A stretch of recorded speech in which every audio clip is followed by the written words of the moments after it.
And then take questions at the end. That works for everybody? Okay. As you know, we had an officer-involved shooting. It was last Thursday at 616 Christie Drive. For if you're not familiar, that is on Country Club, south of Chandler. Just a little ways down there. It's a new neighborhood that hadn't been there very long. Our two officers that were actually involved in the shooting, Sergeant Brian Wilkins, 13 years of service, and Officer Colby Johnson has 5 years of service. Uh-oh. Good. Our suspect, Clayton Lee Bailey, we do not have a criminal history on him. What we had on him the day of was assault with a deadly weapon, shooting with intent to kill a police officer. There's a lot of information here. I'll try to go over it with you. So what started it off is code enforcement was at that house. They got a complaint for tall grass. He was there taking a picture of the house, starting a case on it like he would normally do on any other call. Once he gets in the driveway, the guy comes out, or suspect comes out with a gun, points it at him. He turns to walk away. Suspect says, "Don't turn around or I'm going to kill you."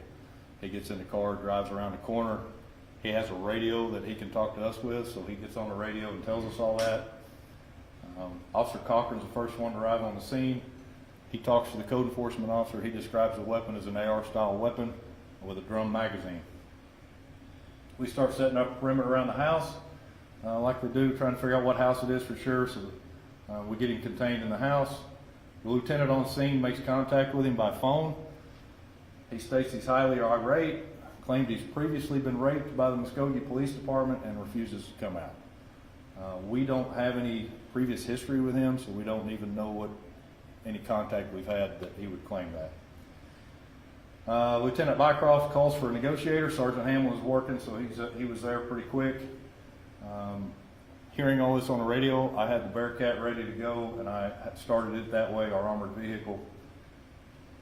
Made sure we had a statement from the code enforcement officer, and we got a report started. Bycroft, as a standard procedure, when we have this kind of call, he gets an ambulance, gets him staged close in case there's an injury. And then when I get there, the suspect takes the garage door. He's opening and closing the garage door. He'll open it, leave it open for a couple of minutes, close it. I think he's trying to distract us and get our attention on that garage door, and I'll show you why here in a minute. SOT members that were working that day arrived with a Bearcat to assist patrol. Weren't sure quite what we had yet. Hamlin, the negotiator, he gets in the Bearcat, gets on the phone with the guy. He basically says the same thing. Tells us he's a veteran. The police have raped him in the past. He's not coming outside. We need to leave. And he hung up. Turned his phone off, so then we never had contact with him after that. Activated SOT because of what was going on and the statements that were made. So I've got the entire SWAT team coming now. Sergeant Hamlin keeps trying to make contact, turned his phone off. So typically when that happens, we put the negotiator in the Bearcat, pull up close, we get on a PA, try to talk to him that way. So that's what our plan is. As they get ready, they pull up there. I'll show you on the video here in a minute, but he opens that garage door again as a diversion and runs out the front door with an AK-47 pistol, and it's got a drum magazine on it. Once he sees the Bearcat, he takes a defensive position behind a wall. Officers exchange gunfire with him. He fires 3 rounds, hit the Bearcat twice, and one skipped underneath it on the concrete. We found out after the fact that that drum magazine malfunctioned and the 4th round didn't get fed into the chamber. That's why he only shot 3 times. Sergeant Wilkins was in the Bearcat. He's in the turret up top. He fired 11 rounds. Officer Johnson, who's across the street, fired 9. Once the scene was secured, medics come up. Suspect was declared deceased at that time. Then we turned it over to investigations. He had multiple weapons and ammo, and I'll show you that in just a minute on pictures inside the house. So if you can see here, picture on the left, it's hard to tell, it's kind of grainy. He's got a white bandana on his head, that's the white you see. And you can see a forearm there and an elbow. He's got the rifle, it's a pistol grip AK-47 with no stock on it. So that's what he's holding. This is after we exchanged or shoot at him first. He fires back at us, hits a Bearcat. This is him on the right. And that white you see underneath his hat there is the barrel of the gun. This is Sergeant Wilkins, so he's in the Bearcat. He's got a helmet on. He's got the cameras on his helmet. That's the viewpoints you got here.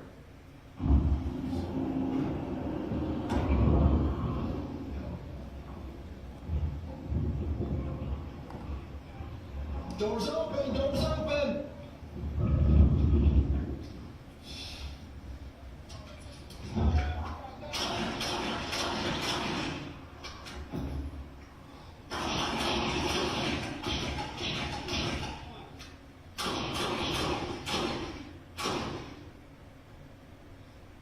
Hands where we can see them!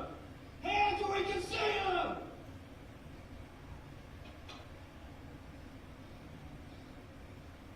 He's in the front door.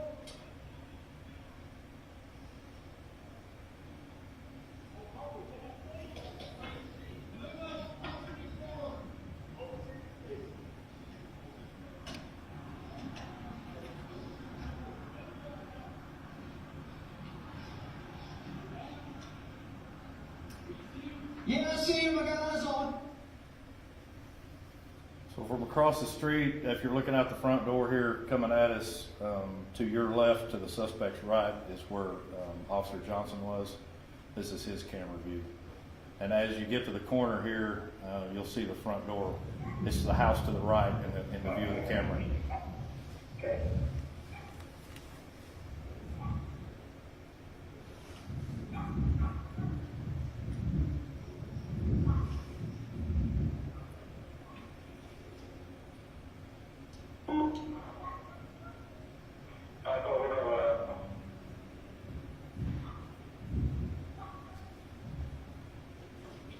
Front door, front door. You can't open the door.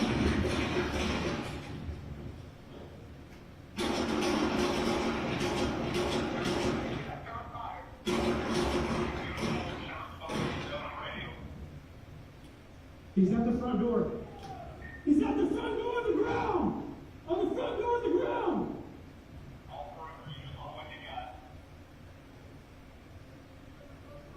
Front door on the ground. So our Bearcat took 2 rounds to the front. That's the red circles you see. I'll zoom in here on this next.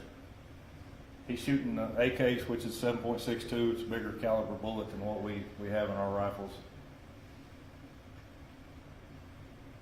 Kind of hard to see here. You see the tire marks on the left. That's where the Bearcat stopped the first time. That round went underneath it, and the picture on the right here, you can see the gouge in the concrete. That round continued across the street, and you can see where it dug into the yard across the street at another house. Actually didn't hit a house though, luckily. Kind of a crude drawing of our inside of the house. So our front door is where he ended up laying at the end. That corner just outside there's where he was at. So inside the house, there's a couch, and on the right on that picture, he had magazines for that gun he was shooting at us with. On the opposite end of the couch was another rifle that led out into the garage. It had a drum magazine on it. I'll show you pictures of all this here in a minute. He had other rifle mags, pistol mags, and a pistol just kind of scattered around the living room and the kitchen. That's the rifle he shot at us with.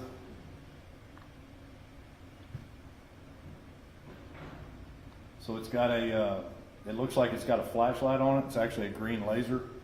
We found out after the fact that a home inspector a week prior to this was inspecting the house next door, and he came forward after he saw this. But the suspect was in his backyard yelling, screaming, that kind of thing while he was doing the inspection. Suspect goes back in the house. When he comes back out and is inspecting the AC unit, there's a green laser pointed at his chest from inside the suspect's house. So we're assuming it was probably that weapon there that was pointed at him. Luckily, he didn't shoot him. That's just a picture of the 3 rounds he fired, the shell casings in the grass. So picture on the right, that's the front door. Those magazines there fit the rifle he was shooting at us with. Obviously, you see the garage door opener. He was opening it up and closing it with that. Opposite end of the couch is right by the garage door, leads out into the garage, and he had a rifle there with a drum magazine on it. various pictures from around the house. You can see the pistol in the top left. The middle picture is a pistol mag, but it's a drum magazine for that pistol that's laying there. Top right is a rifle mag for the rifle he was using against us. And the rest there, bottom left and middle, are pistol mags for that pistol up top. And then bottom right, there's some magazines for the other rifle that was on the couch.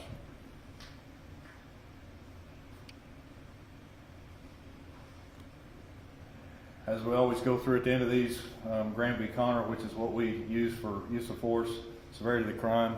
He pointed a gun, threatened to kill the code enforcement officer, shot at us, posed an immediate threat to officers in the neighborhood, and then he was actively resisting us. So all three prongs of that were met. We'll turn it over to the DA like we always do once the case is done. Investigation still has to interview the officers involved. That's going to happen next week, and then once that report's written, it'll go to the DA for them to determine if it was justified or not. And that is the presentation. Do questions from here, I guess? Is that how you want to do it? I'm open. Did the suspect fire at you all before that Bearcat showed up? We shot first as the Bearcat pulled up. So when he come out, he was taking an aggressive approach with that gun. He saw the Bearcat and then realized he needed to get some cover. That's why he got up against that wall. And then he didn't know that Officer Johnson was across the street. So between the two, they were able to pin him down right there. And he still got rounds off at us with that going on. So he had the intent of shooting us, obviously. I spoke with a neighbor who said that they thought the house was vacant and that nobody lived there. Was this guy kind of a shut-in, I guess? Yeah, I don't know. We don't have much history on him. Typically on one of these, we get an officer-involved shooting, there's a lengthy history on a suspect, but we don't have anything on this guy. Still trying to figure all that out. Why was the code enforcement officer back there? We were told tall grass is what I was told originally, so I haven't confirmed that. Is it protocol, I guess, if someone comes out with a gun? I mean, you guys have to kind of anticipate, right? Yeah, so based on, you got to take all of it into consideration. So he's already threatened somebody to kill him with that rifle.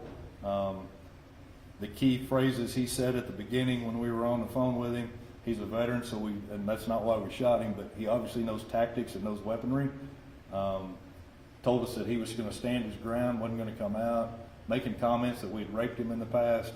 Taking all that into account, he's not in his right frame of mind, and obviously you're an ordinary citizen, and even the guns we deal with on a daily basis are not an AK-47 with a drum magazine. So taking all into account, we took it serious. That's why we brought the Bearcat up there. And then when he come out aggressively with the rifle, that's when they put rounds on him. You guys investigated him later. Was he telling the truth about him being a veteran? I don't know that yet.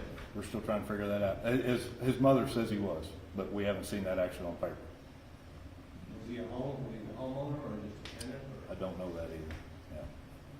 With him showing up with a gun when code enforcement showed up there, are you all concerned that he was having a mental health crisis, that this could have been a mental health issue? Yeah, I'm sure based on what he was saying, that we raped him when we were out with him the last time. Clearly that's not the right frame of mind. And then pointing a gun at somebody for just taking a picture of the house, obviously in the right frame of mind either. So I would assume he's having some kind of mental health problem. And is that code enforcement officer, is that police, or is that like the city? City, yeah. And he's not armed? No, he's not armed. He does have one of our radios. We actually just gave them radios a couple of months ago, so he could actually get on the radio and tell us what happened. He did a good job there. Yeah. Chief, I know they weren't in here earlier when I asked a question about the two officers, Yep. Sergeant Wilkins and Sergeant Johnson. Can you share with these guys how those officers are doing? And we know that this is Sergeant Wilkins' second incident in Yep. about 6-7 months. Right. So for those that don't know, we have a really good peer support team. So after an officer-involved shooting, they actually come in this room. If they want to bring their family in, they can. We go over common things that might happen to them.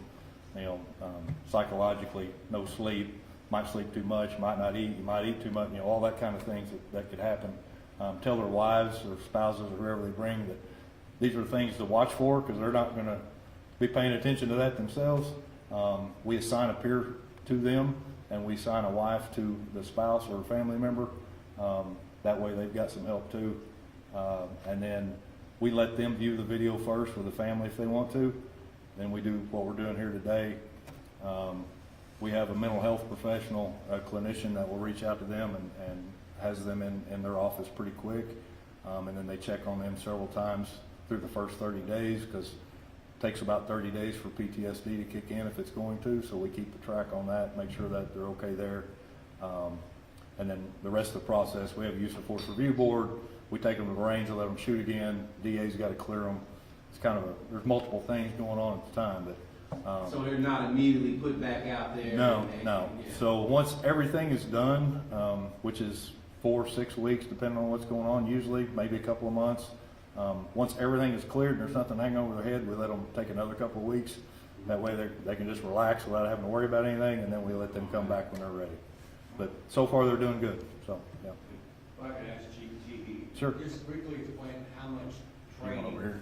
officers, how much training officers go into handle a situation like this when they're faced with it? Well, I mean, one of the things, our special operations team trains every other week, and so they're experts at it, which is why the Bearcat, they're the one that would bring the Bearcat out.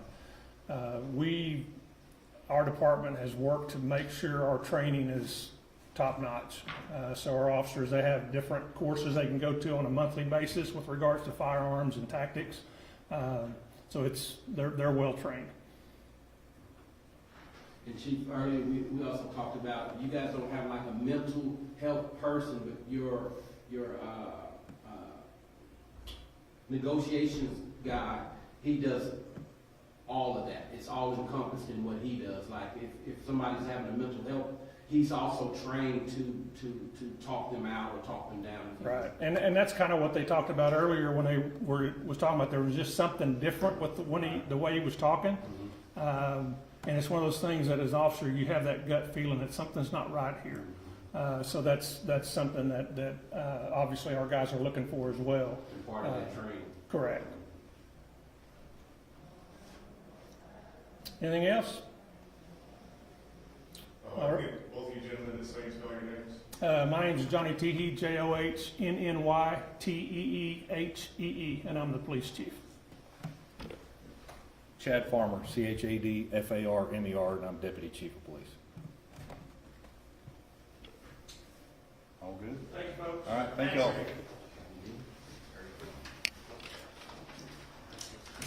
Does anyone need a thumb drive of the? Thank you.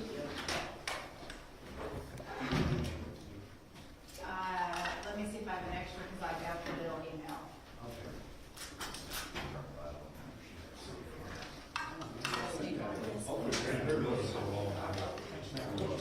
We'll have better